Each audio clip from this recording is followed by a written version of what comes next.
सोचिए आप जिंदगी से पूरी तरह से थक चुके हो और किसी तरह इसको खत्म करना चाहते हो, बट आप सिमल्टेनियसली उसको अच्छा करने के भी सोचते हैं। अचानक आपके सामने एक चॉइस आ जाता है। आप अपने सभी इमोशन को बरकरार रखते हुए एक रोबोट बन सकते हैं और हमेशा के लिए जीवित रह सकते हैं। ये एक सही आइडिया है, लेकिन उससे पहले एक सवाल खड़ा करता है कि क्या आप ऐसा करेंगे? फ्यूचर में पश्चिमी देश चीन के साथ कोल्ड वॉर में है, जिससे गंभीर संकट पैदा हो गया है। ब्रिटेन का रक्षा मंत्रालय यूनाइटेड किंगडम के एक सैन्य अड्डे में घायल सैनिकों के लिए एक आर्टिफिशियल इंटेलिजेंस को ब्रेन में इम्प्लांट करने का काम कर रहे हैं डॉक्टर विंसेंट मैकहारे, एक साइंटिस्ट जो आर्टिफिशियल इंटेलिजेंस रूपांतरण में स्पेशलिस्ट है। अपने कलीग लूसी के साथ काम करते हैं। वे 2 साल पहले युद्ध के दौरान मारे गए सैनिक पॉल दोसान में एक आर्टिफिशियल इंटेलिजेंस इम्प्लांट करने का प्रक्रिया करते हैं। प्रक्रिया के बाद विंसेंट पॉल पर एक टेस्ट करते हैं, लेकिन रिजल्ट उसे निराश करता है। विंसेंट और लूसी इस बात पर बहस करते हैं कि प्रयोग को समाप्त करना चाहिए या नहीं। अचानक पॉल ने एक पेन उठाया और विंसेंट के छाती पे घोंप दिया, जिससे उसका कंप्यूटर खून से बह गया। विंसेंट पॉल को बंद करने का कोशिश करते हैं, लेकिन सिस्टम कोई रिएक्शन नहीं देता। पॉल ने हमला करना जारी रखा और लूसी पर जानलेवा हमला कर दिया। शुक्र है सुरक्षा दल आता है और हिंसा को रोकने के लिए पॉल के सर में एक तेजी से गोली मार देते। एक कठिन समय से उभरने के बाद विंसेंट एक बुरे सपने से जाग जाता। वह दिन के लिए तैयार होता है और विंसेंट का सामना पॉल दोसान के माँ हेलन ग्रिफिन से होता है, जो अक्सर अपने बेटे को देखने के उम्मीद में मिलिट्री बेस के एंट्रेंस पे इंतजार करती है। घर पर विंसेंट अपने बेटी मैरी का देखभाल करता है, जो कि मानसिक रूप से विकलांग है। एक इंटरव्यू में विंसेंट की मुलाकात स्टैनफोर्ड के एक रिसर्चर एवा से होता है। अपने लेटेस्ट आर्टिफिशियल इंटेलिजेंस दिखाती है। विंसेंट ने AI नामक मशीन पर टेस्ट करने का निर्णय लिया और कॉग्निटिव क्वेश्चन पूछते हैं। विंसेंट टेस्टिंग के बाद एवा के प्रोग्रामिंग का तारीफ करता है। वह उससे प्रोग्रामिंग के कॉन्फ़िगरेशन के बारे में पूछता है। एवा चालाकी से प्रस्ताव करता है कि यदि वो उससे कंपनी में पोजीशन देता है तो कॉन्फ़िगरेशन बताएगी। विंसेंट ने ईमानदारी से खुलासा किया कि वो रक्षा मंत्रालय के लिए हथियार नहीं बल्कि इंटेलिजेंट मशीन बनाना चाहते हैं। एवा उनके अनुरोध पर सहमत है।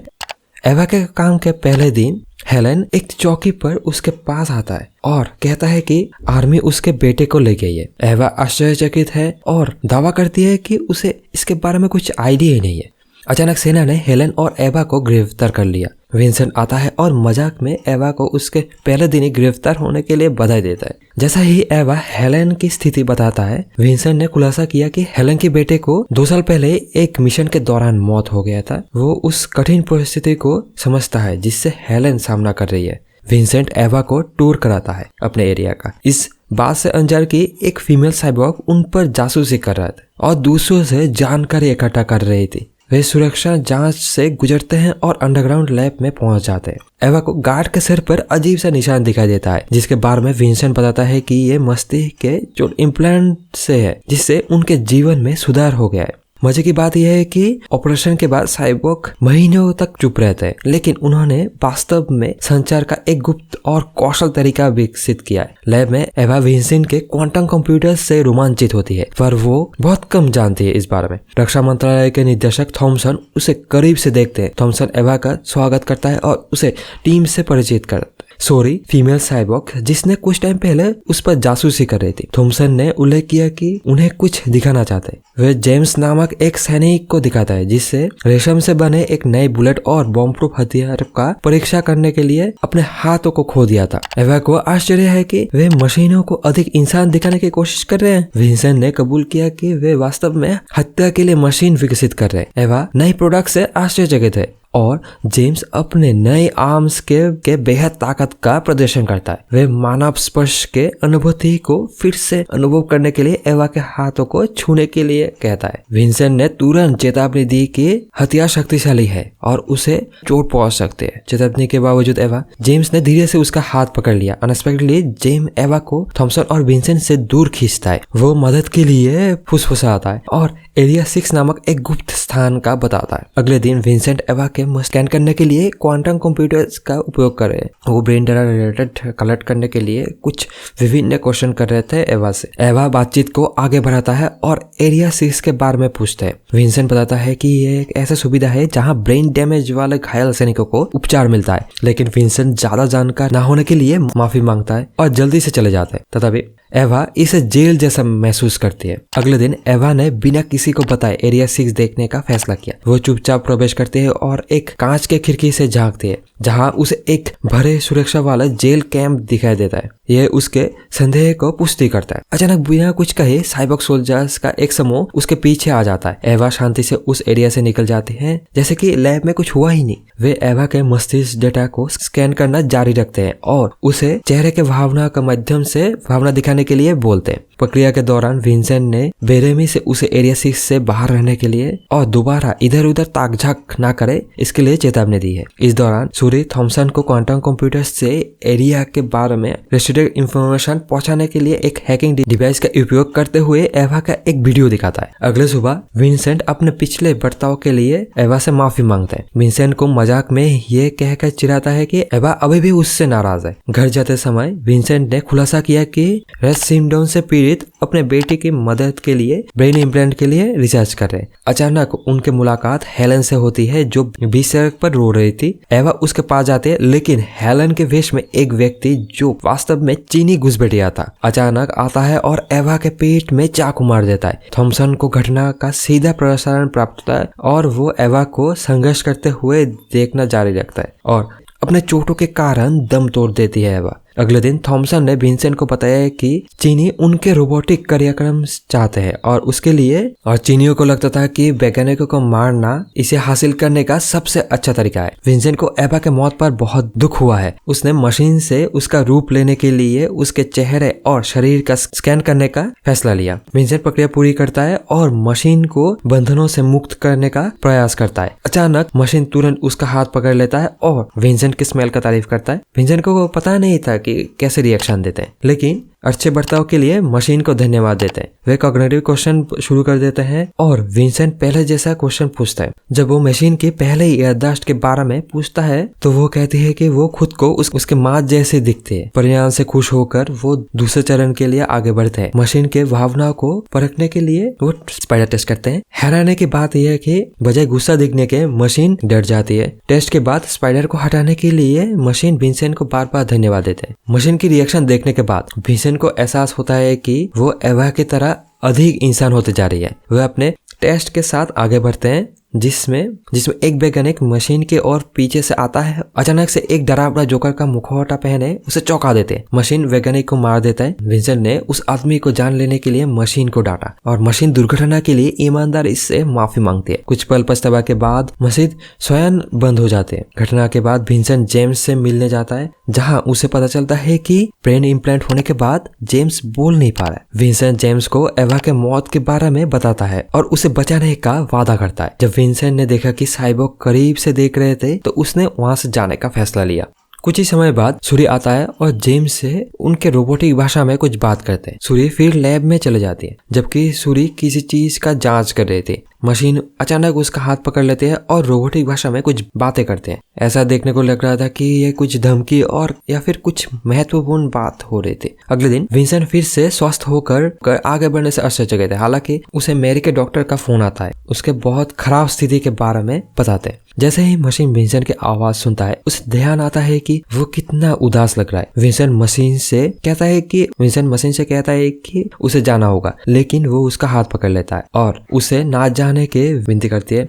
इससे विंसेंट निराश हो जाता है और मशीन उसका हाथ छोड़ देता है। विंसेंट मशीन को अपने ताकत का सही इस्तेमाल ना करने के लिए डांटता है। अस्पताल में विंसेंट मैरी के डॉक्टर से मिलता है जो बताता है कि उसकी स्थिति कितनी गंभीर है। भयानक न्यूज सुन के विंसेंट मैरी से मिलने जाता है और तुरंत उसका चेहरा और मस्तिष्क का स्कैन डाउनलोड करना शुरू कर देता है। इस दौरान थॉमसन बुरे इरादों से मशीन के पास जाता है। वो उसे अपने सिस्टम में छिपे एक गुप्त फाइल डाउनलोड करने के लिए कहता है और मशीन आज्ञाकारी रूप से उसके आदेश पालन करता है। डाउनलोड के बाद वो कई भाषाएं बोलने का क्षमता हासिल कर लेता है और युद्ध में कौशल हो जाता है। थॉमसन मशीन को एक कमरे में ले जाता है और उसे व्यक्ति का खुलासा करता है जिसने उसके माँ के हत्या की थी। वो मशीन का ब्रेन वॉश करता है जिससे वो सही और गलत के बारे में अधिक विवादित हो जाता है। अगले दिन विंसेंट अपने लैब में प्रवेश करता है और मशीन को एक टेबल के नीचे छिपकर अजीब तरह से अभिनय करते हुए देखता है। ये देख कर आश्चर्यचकित हो जाता है। मशीन विंसेंट के सामने स्वीकार करता है कि उसने किसी का हत्या की है। वो विंसेंट से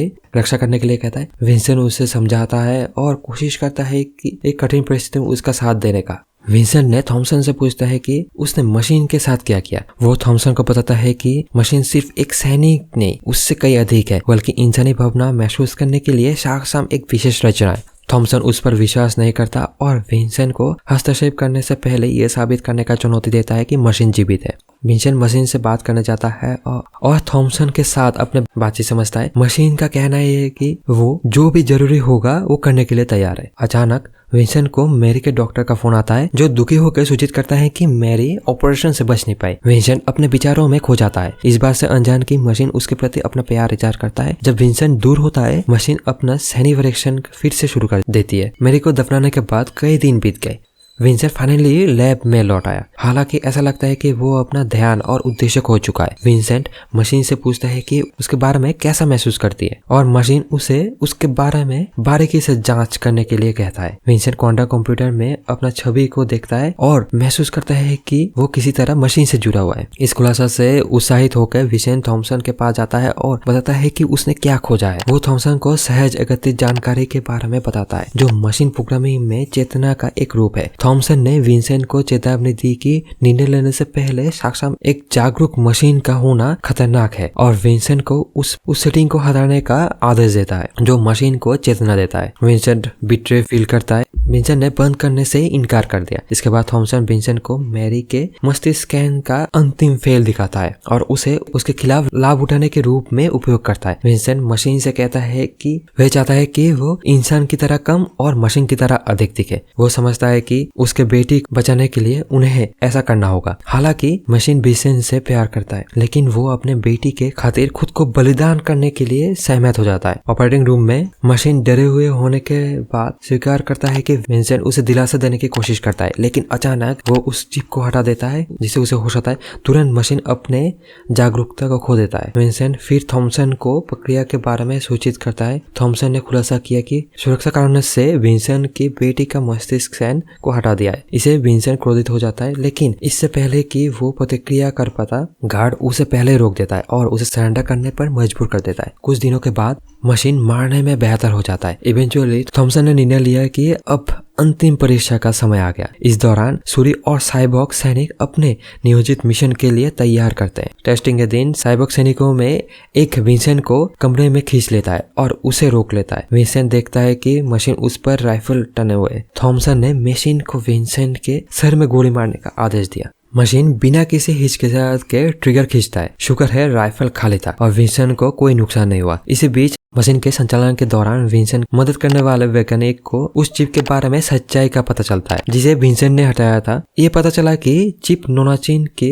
चेतना है, बल्कि उसके जीपीएस के लिए एक अतिरिक्त बैटरी है। ये जानने पर थॉमसन ने तुरंत सुविधा लॉकडाउन का आदेश दिया। सुरक्षा दल हाई अलर्ट पे थे, लेकिन साइबॉर्ग सैनिक मशीन को भागने में सहायता करने के लिए मौजूद थे। मशीन विंसेंट को मुक्त कराता है, बताता है कि साइबॉर्ग दिन के शुरुआत से ही एक दूसरे के साथ बात कर रहे थे। वहीं दूसरी तरफ थॉमसन सभी साइबॉर्ग के लिए समाप्ति कोड दर्ज करता है और उन्हें एक एक करके सक्रिय करने का प्रयास करता है। तथापि सूरी गुप्त रूप से सिस्टम में हेराफेर कर रहे थे, जिससे आदेशों में त्रुटियां होती है और थॉमसन के प्रयास में बाधा आ जाते हैं। इसी बीच मशीन की भावना के साथ विंसेंट अंत में क्वांटम कंप्यूटर के ओर अपना रास्ता बनाता है। रास्ते में उसका सामना जेम्स से होता है और वो भागने के लिए एकजुट होते हैं। सूरी की सहायता से मशीन अंततः थॉमसन के कार्यालय तक पहुंच गए। थॉमसन अपने जीवन की भीख मांगता है, लेकिन मशीन उसे मार डालती है। मशीन फिर मैरी के मस्तिष्क का स्कैन डाउनलोड करता है और विंसेंट से उस पर भरोसा करने के बोलता है। वो सभी सैनिक अड्डे से भागने में सफल हो जाते हैं। अलग होने से पहले विंसेंट हेलेन को एक फ्लैश ड्राइव देते हैं जिसमें बेटे के बारे में सारी जानकारी होती है। अंत में विंसेंट मशीन से सूरज की चमक के साथ